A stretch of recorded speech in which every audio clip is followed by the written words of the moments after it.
Salut à toutes et tous, c'est Fred Colantonio pour l'Attitude des Héros. J'ai le plaisir d'être à Montréal, ici pour une conversation spéciale avec Claude Ananou, qui est maître d'enseignement à HEC Montréal sur les sujets de l'entrepreneuriat. Claude, bonjour. Bonsoir Fred. Merci de m'accorder un peu de temps pour cette interview. On va parler d'entrepreneuriat et Claude, je partage énormément d'idées qu'il véhicule et qu'il propage sur l'entrepreneuriat. Ça va être assez court, prenez des notes, soyez avec nous, ça va déménager. Claude, oui, pour entreprendre, on entend des tas de choses. Il faut de l'argent, il faut faire une étude de marché, il faut faire un plan d'affaires, il faut avoir toute une série de trucs. Et toi, tu dis, on n'a pas besoin de tout ça. Effectivement, je suis un petit peu contre cette façon de voir le démarrage d'entreprise. Et je spécifie bien le démarrage. Oui. Alors bien souvent, on va me dire il faut faire un plan d'affaires parce qu'il faut qu'on présente ça à un banquier ou à un financier. Donc on a besoin d'argent. Et maintenant, c'est faux. Okay. Les plus grands projets entrepreneuriaux n'ont jamais commencé avec beaucoup d'argent. Bien souvent, ils ont commencé dans un garage, dans une chambre d'un étudiant, avec un petit budget. Et bien souvent, je parle bien toujours de démarrage. Bien sûr. Je dis souvent, avec 1000 $, 1000 euros, 1000 livres, 70% des projets ont commencé avec pas plus que ça. 10 000 euros, 10 000 $, 10 000 livres, 90% des projets démarrent. Alors on me dit, oui, mais c'est pas possible. Oui, je suis capable, j'ose dire, je suis capable de démarrer n'importe quel projet avec moins de 10 000 euros ou 10 000 $. Alors on va me dire, oui, mais attendez, vous faites un restaurant, vous voulez faire ci, il faut des investissements.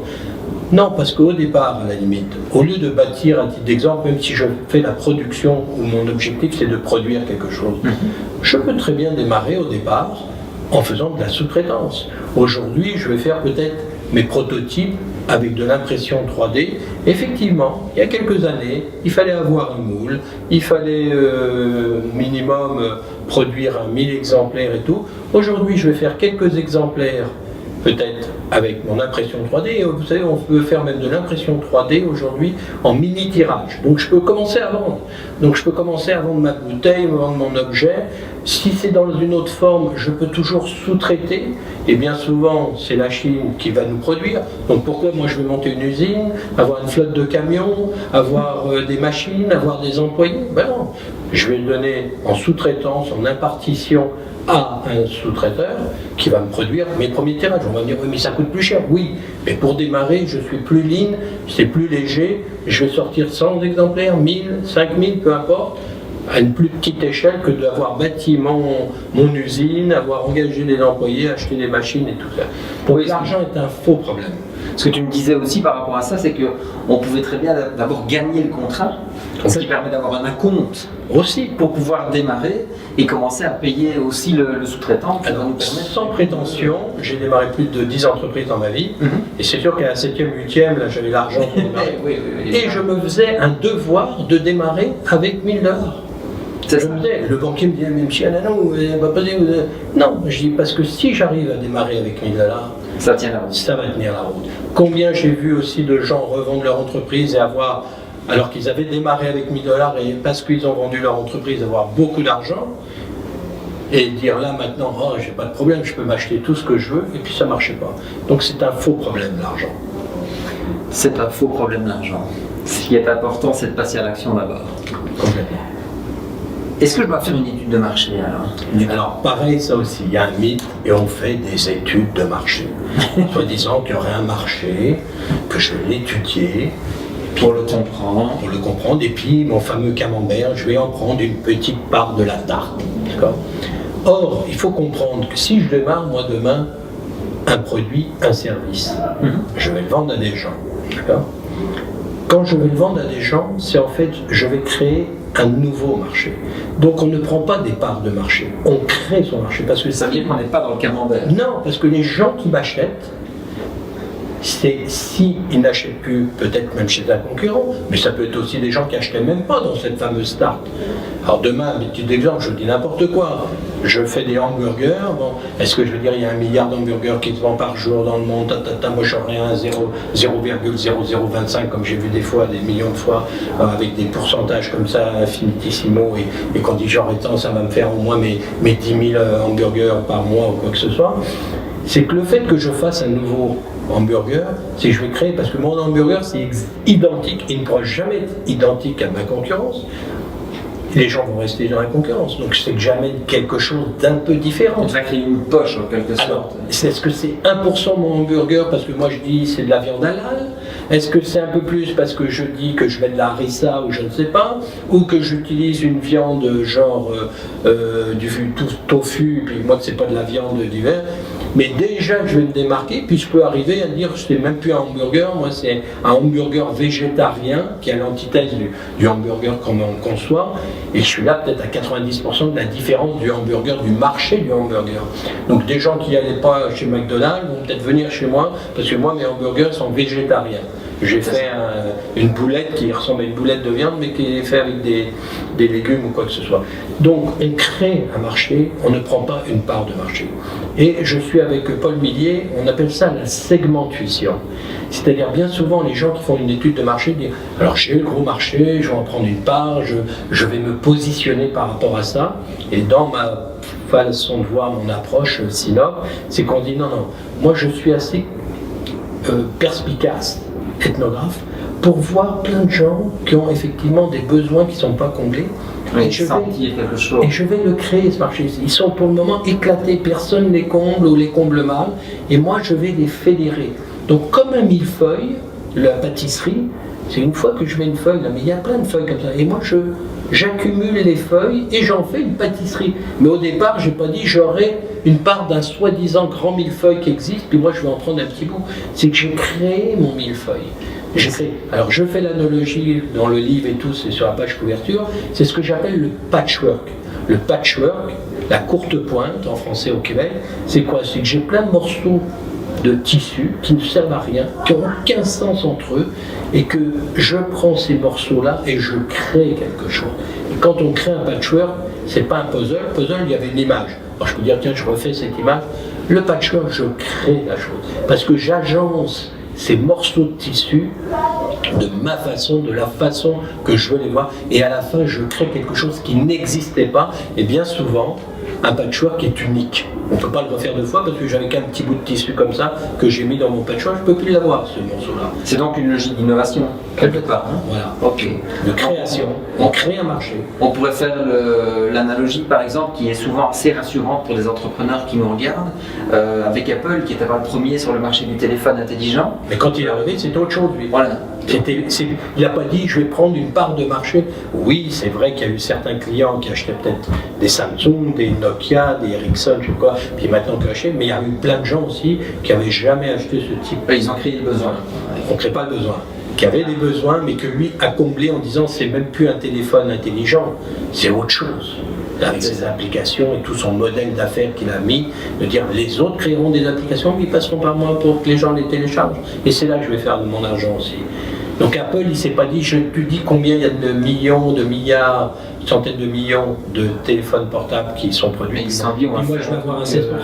Oui, aujourd'hui il se retrouve avec une part à la fin, mais avant tout il a créé quelque chose. C'était pas la logique de départ. Voilà. Okay. Il n'a pas regardé ses concurrents. Et c'est pas moi qui le dis, c'est Steve Jobs qui le disait, il ne regarde pas. Parce que si les concurrents se trompent, vous allez avoir une part de quoi? Une part d'erreur, une part de choses qui ne comblent pas les gens. Ça ne m'intéresse pas moi.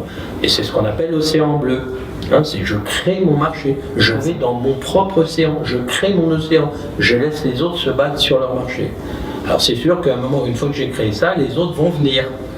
Et ben je me créerai un nouveau. Et on est toujours dans cette dynamique de création de marché.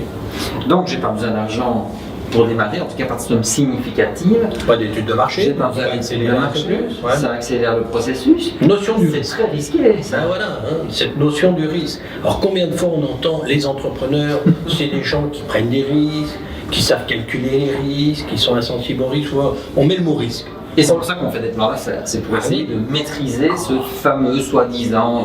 voilà, ce que je vous propose, mes plans, c'est ça qui va se passer. Il n'y a personne qui propose un plan d'affaires et dire, vous savez, j'y crois pas, je vous propose ça, alors personne n'y croit tout à l'heure. Je vous le fais, mais je vais faire autre chose quand même. Voilà, ou on va me dire, oui, mais il y a un plan B peut-être ou quoi. Ben, je dis, oui, mais alors si le plan B ne marche pas, il y a un plan C. Alors il y a 26 lettres dans l'alphabet Z, puis après on peut faire le plan AA, puis AB, puis AC. Alors en fait, quand on fait un plan d'affaires, c'est essayer de prouver à quelqu'un que nous on a réfléchi et ce qu'on a mis, j'ai jamais vu un plan d'affaires, j'en ai eu plus de 1500 dans ma vie, on disait voilà tout le plan. Puis la dernière phrase, vous savez, ça peut ne pas marcher, vous savez, ça reste une hypothèse. Vous savez, ça reste une hypothèse, vous savez, j'ai une chance sur 1 million que ça marche. Il n'y a personne qui met cette dernière phrase, mais tout le monde y pense, parce qu'on sait que ça peut arriver.